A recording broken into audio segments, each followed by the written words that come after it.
All right, welcome everyone to another episode of the Kevin King Show. I am joined today by a guest that is a very different topic than I have covered here previously, but yet I think it's something that is very relevant and a lot of people will find very interesting to see what is going on in a country just 90 miles off of our southern coast.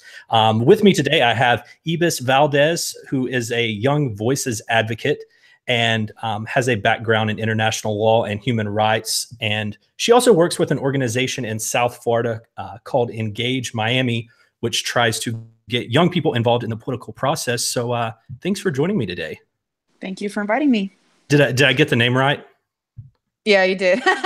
Perfect. No, I only did it once pre-show, so I wanted to make sure I didn't butcher it too much. So to kind of get things started, why don't you give us just a brief synopsis of what has been going on with the latest elections down in Cuba? Yeah, so of course, since the bombshell news of November 2016, when Fidel Castro died, fittingly on Black Friday, the most capitalistic holiday, Irony, it, right? it was too great. The memes from that were amazing, but ever since powers transferred to his brother Raul, even before his death, Raul just doesn't want to finish out, a lifelong presidential term. So now power is going to be designated to the next head of state. And so just to give a little bit of background as to how Cuban elections work. So there are elections in Cuba, although what you're able to achieve with them is much more limited than you would, for example, here in the United States or other multi-party democracies in Europe, where there is an internal committee that essentially delegates representatives from different provinces across Cuba. And what Cuban citizens do is that then they elect who they want representing their province in the Congressional Assembly, which meets in Havana, the capital. But if it's all just one party rule and there's an internal committee that is designating these delegates, what kind of elections are they really? What are you truly electing? Or what kind of change are you impacting? So the whole point of so that's what's going on right now, is that these delegates are then going to elect essentially the next head of state. So it's not Cuban citizens that directly elect their next leader. I mean, even though in the United States we do have an electoral college, it kind of dilutes votes depending on where, what state you're voting in. But regardless, we do have a lot more direct say than the Cuban citizen in presidential elections. Yeah, so explain a little bit more about the kind of the one state, one party principle where people are very limited in effectively they're just voting in players that are part of the established system already. Yes, so this is exactly what the Varela project was meant to address. So a little bit of background about Rosa Maria Paya, the young woman who is leading right now among the more successful campaigns to make Cuba transition to multi-party elections, is that her father, Osvaldo Paya, was an intellectual professor in Cuba who wanted to take advantage of an amendment in the Cuban Constitution, which says that if you can gather 10,000 signatures, a proposal can be voted upon in order to amend the Constitution of Cuba. So with this, he wanted to gather 10,000 signatures as well as international support, not just domestically, in order to shed light on the really restrictive one-party rule that Cuba has in order to make the country transition non-violently to become a multi-party democracy. Because the problem is that in the past you've had the much reported Bay of Pigs invasions. The CIA has tried to take out Fidel Castro through violent means, but his approach was very distinctive in that it was non-violent and in fact using the Constitution in effect against itself. However, he died in a very suspicious car accident in 2012. A lot of dissidents think that the Cuban government orchestrated his takeout so that he wouldn't pose a threat to the one-party system.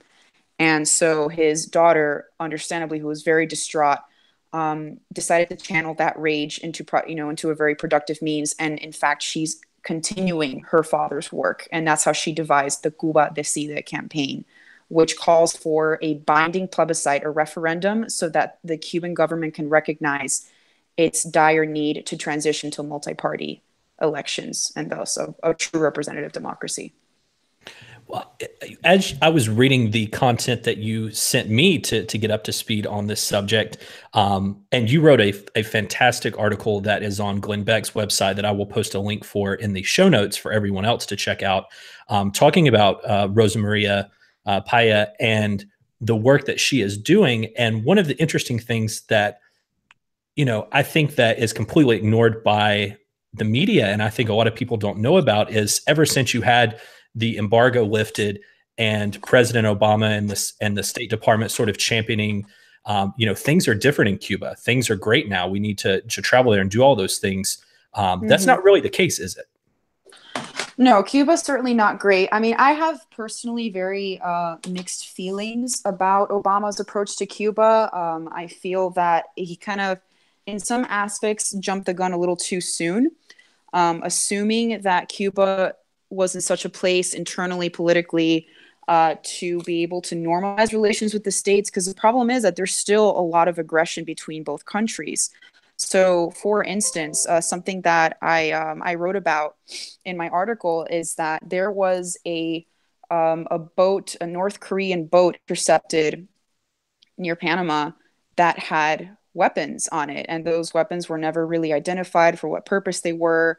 And so that's something that poses a threat to the U.S. So if Cuba, a country very, very close to us, with powerful connections to despotic regimes, has no problem endorsing those kind of regional dangers, that poses a threat to our democracy. We've had spies that have reached, for example, they've been able to penetrate the Pentagon, sent by the Cuban government, but posing as, as if they were like official Pentagon workers. You know what I mean? So Wow. yeah, we still have the Cuban government trying to subvert us on, regularly torturing its own citizens. Anyone who speaks out in favor of, of free speech, or, American values, right? Of, First Amendment, freedom of assembly, freedom of press. Though, so it's just that Obama just didn't. I think one of my biggest critiques of his approach is that he just didn't really make enough space to truly recognize the plight of the Cuban dissidents. I know that he had met with las damas en blanco, the women in white, roughly translated. These are mothers of political prisoners that manifest regularly, speaking out against the Cuban government, taking away their sons and daughters for arbitrary reasons that, would not be honored here in the States. Here you're allowed to protest, you're allowed to speak out, you're allowed to express however you feel.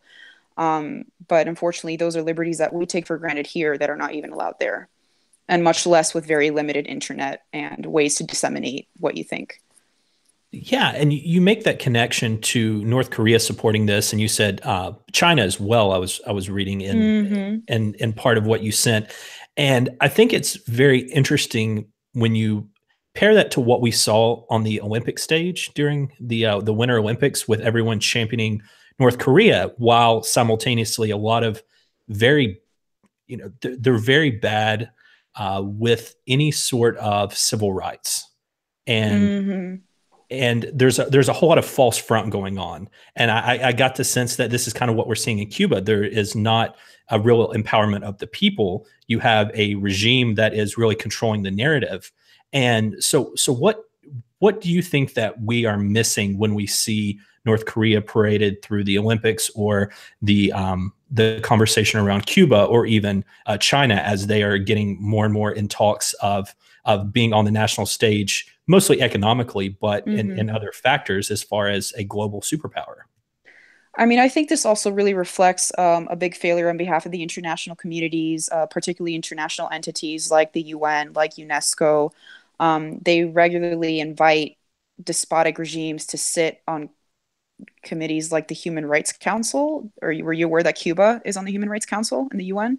I was not, and I want you to touch more on that, because you talk about how there has been a lot brought before the Human Rights Council about the treatment of people in Cuba, and it's somewhat dismissed.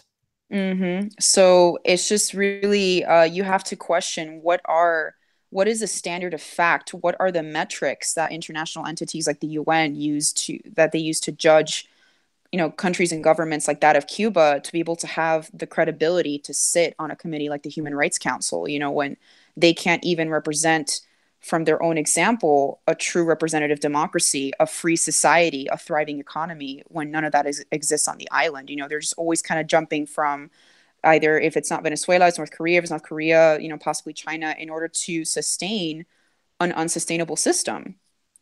None whatsoever. What do you think that an organization like the Human Rights Council or the UN as a whole, or even the United States, can effectively do to help spur things along? Or do you think it's their role, or kind of what is your stance on that? So, I mean, it definitely comes from the overhead, unfortunately, because the UN has a country like Cuba on the Human Rights Council. Because, like, for instance, like the UN and UNESCO, they're always recognizing Cuba's humanitarian medical campaigns. They're supposedly shining, brilliant healthcare system, which is in complete tatters. And I've seen it myself. It is nowhere near what a healthcare system deserving of that award should, of these recognitions should be. Um, it's this very stark double standard that is employed for regimes that are, let's say, right leaning or left leaning. Because you notice that Pinochet in Chile is almost always crucified, but you have despotic, tyrannical leaders like the Castros, like Che Guevara, who are otherwise, their images are on all kinds of paraphernalia and T-shirts and whatnot, usually co-opted by social justice movements of like the far left, or even just people that may not identify as far left, but because they're not acquainted with the true history, the suppression of speech, free speech, the homophobic concentration camps, really extreme human rights violations that are not tolerated by the mainstream left. Regardless, they use the image of the Castros. If you look at like Colin Kaepernick, when he took a knee at during his games in the NFL to protest, police brutality and ongoing violence politically, economically, socially against the Black community in the United States, he showed up at one of his press conferences with a T-shirt on of Fidel Castro, shaking hands with Malcolm X. And that's something as well, again, like just that the romanticization of the images of these tyrants, for movements that may not have a clear understanding of what they've actually achieved in Cuba and elsewhere. It's all a matter of education, again, and getting back to the facts. Like if right-wing leaders are going to be dragged, left-wing leaders should be too, just because they use the hunger and the desperation of the people that they control in order to justify their campaigns, their illegitimate presidencies and whatnot, doesn't mean that it was right. Yeah, I wanted to ask you kind of what should people be researching and taking away when you see advocates for socialism, or people who are at least romanticizing it, and yet in our lifetime we see Venezuela and Cuba and these perfect examples of how not only has it failed, but how negatively it impacts the lives of hundreds of thousands and millions of people who are now in breadlines and cannot get basic health care. They have no rights, and they have very few basic necessities. What should people be taking away from these instances that we see right now in front of us? I mean, these aren't historical examples. This is going on right now. Mm-hmm. I mean, usually, okay, when I am in the presence of someone that identifies very strongly as socialist, I really don't like to bend to the pressure of these horribly vitriolic culture wars, where you automatically see each other as the enemy Absolutely. rather than Right. someone that you can like collaborate with, or, at least like have a meeting of the minds with. So like, going back to that, like when I am in front of someone who identifies as socialist and they have these values, I just see someone who is deeply concerned about humanity. And they think that socialism is the best, political and economic prescription to those social ills. And usually they'll have really great fleshed out social justice theories of why different classes of people are oppressed for what reasons, and how, and cherry picking. Well, okay, I guess, yeah, to a degree, cherry picking specific instances, of which there are many, admittedly, of how the market has wronged people because of um, our past with colonialism, with imperialism, exploitation of vulnerable communities. And of course, that's something to be recognized. However, that being said, it's really difficult as well when they respond back, well, true socialism has never been tried. And it almost makes me feel, again, with some individuals more than others, because I do have friends who identify as socialists who like understand, they may not agree where I'm coming from, but they can at least put into context where I'm coming from. Because, for instance, my father was a political prisoner for 10 years in Cuba. I was thought for years that maybe he was part of some cohort to overthrow the Castros, something like deserving of its own action movie, something really dramatic. But actually, not at all. It was during his youth. He worked a lot of odd jobs to support himself, as many of us do. One of them was selling perfume. And because after the revolution, because he did not relinquish all of his income to the government, he was charged with these really serious, counter-revolutionary, treason, blah, blah, blah, all the buzzwords. And he was, thrown in jail for up to like 10 years throughout all his 20s. He lost any chance of being educated, of starting his own business, of sustaining himself. The government took that away from, a socialist government took that away from him because they thought that they knew better how he should support himself than he did, so it's really difficult again, depending on the individual, to explain how markets in fact enable people. Like when you think of, for example, in some countries in West Africa, you have like women that have really entrepreneurial instincts, but oftentimes not the resources to sustain themselves. So for instance, like microfinancing is a really powerful way of how capitalism helps to lift the most vulnerable in society. When you give people, especially those who have traditionally been locked out of the formal market because of homophobia, sexism, racism, but when you give them the tools to make them realize you are a rational economic actor just like anybody else, and if you have an idea, you should bring it to fruition. It's powerful to see the transformation in these societies. Or same with a lot of initiatives in where I lived, for example, in Ecuador for a while. You have, or say Central America, in Guatemala, you have women that produce these incredible designs, but because, again, traditional machismo in these societies that don't allow women to thrive on their own, their products can be copied, plagiarized, not given proper credit, and therefore they miss out on an opportunity to sustain themselves, to really poise themselves as, a formidable economic force. So I think it's just understanding the difference between theory and reality, and being able to really scrub this image of capitalism only being a system that only supports like the evil rich white man, and the fact that capitalism can benefit everyone. It's just a matter, I think, of optics and imaging that needs to be discussed for sure. Yeah, I think that's a great point, because a quote I always go back to, and I will misattribute it, so I just want to attribute it to anyone, but it's something along the lines of capitalism is the worst form except for all the others, right? Mm-hmm. It's not the end all be all, and it has its downsides, but other systems have far worse downsides. And you see, like you described, the use of force. Equality is a great idea, but when you're taking away someone's individual freedoms to theoretically give an equal amount to someone else, that carries a huge human rights component to it that I think a lot of people don't discuss. Right. Oh, for sure, for sure. Well, So that's why, I mean, it's important even to consider in Cuba, again, it's painted as this like socialist, perfect utopia, pearl of the Caribbean. But you go there, like, I mean, when I went for the first time in 2015. I asked my father to take me, like before, because I have an old dad. You never know, when he's going to go. And I said, I want you to take me where you grew up and how you lived and where you went. And so it was a very powerful experience for me to also be able to finally meet young Cubans my age. And just to get to talk to them. It didn't have to be super political, but just, what were their dreams, their aspirations? Like, what did they want? And like, you see them trying to subvert, maybe not openly in ways that would get them jailed, but even though internet is really limited, they want to get their hands on smartphones. And even though a lot of like there's a lot of like not just an economic but a cultural embargo between the U.S. and Cuba, like you see them jamming out to like American electronic music and pop music. They try to dress themselves. That you have like Cuban hipsters, you have Cuban rappers, you have like everything that you see here. They're trying to replicate it best as they can on the island, because even though the system tells them, you are part of a collective, like for the sake of the greater good of the society, they want to express their individualism however they can.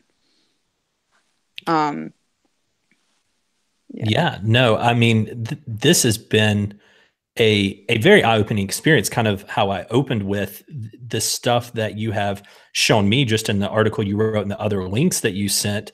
is just something Mm, people aren't talking about. And this is no, not at all.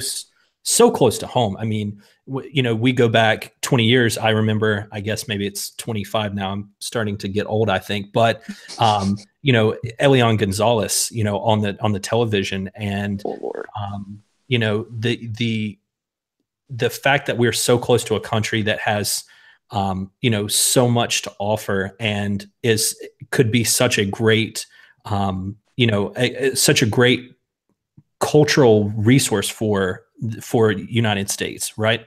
And yet I don't know that we're doing enough to help. What can we do? So basically, yeah, this is why I'm really glad you invited me on your show. So the whole point of the Cuba Decide campaign is to build momentum and support, not just domestically on the island, but also internationally. What you can do to help support Rosa Maria and the campaign is to first off go online and sign it. It's literally like a petition. Um, Second off, contact your your elected officials, particularly at a congressional level. Whoever deals with foreign affairs, tell them to not recognize the next designated head of state of Cuba, because again, it's not democratic. They're not elected by the people. They are designated in a top-down fashion from a very corrupt and restrictive and oppressive communist party, one party rule. Um, as I understand, Marco Rubio, Nikki Haley, and some other really big players within the U.S. political system are already building momentum to not recognize the next head of state.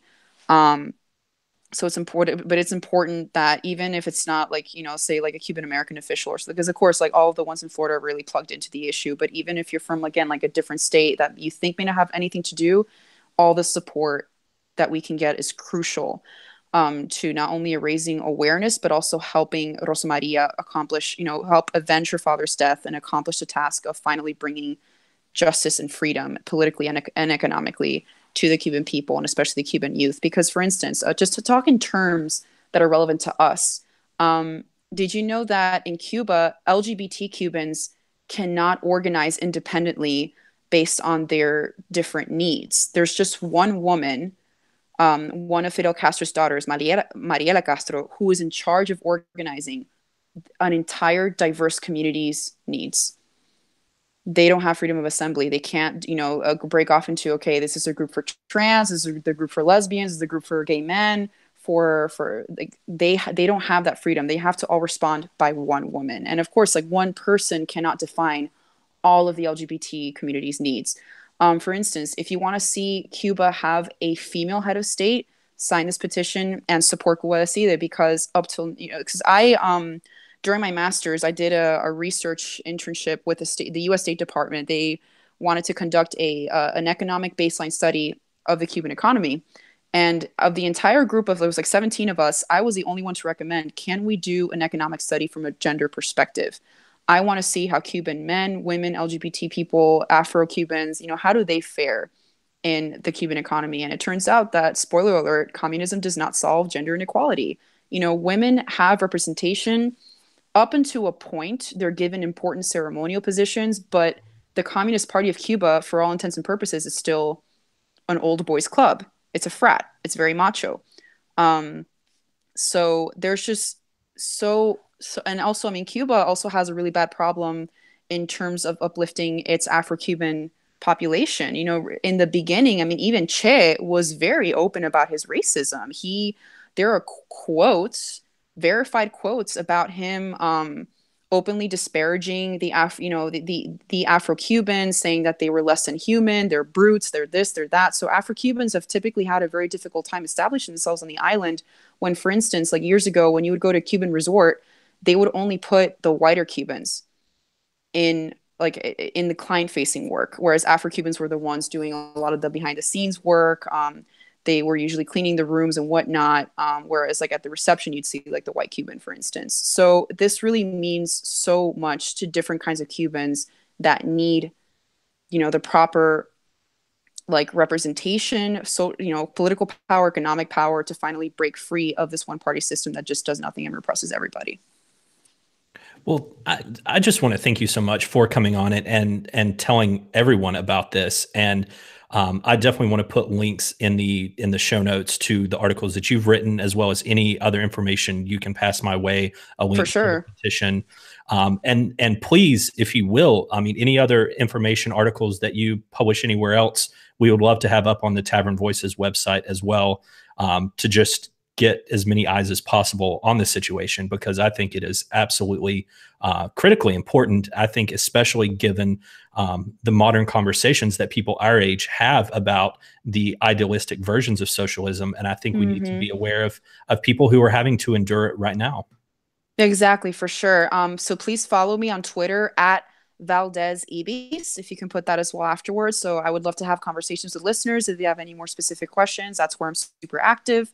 And yeah, anything else I'll think of later, I'll pass on to you. But yeah, just go to Google Cuba Decide, or Cuba Decide in English, sign it, and again, request that your congressional elected officials not recognize the next head of state because he will be designated, not elected. We cannot continue perpetuating this illegitimate regime for the sake of Cubans, especially the younger ones.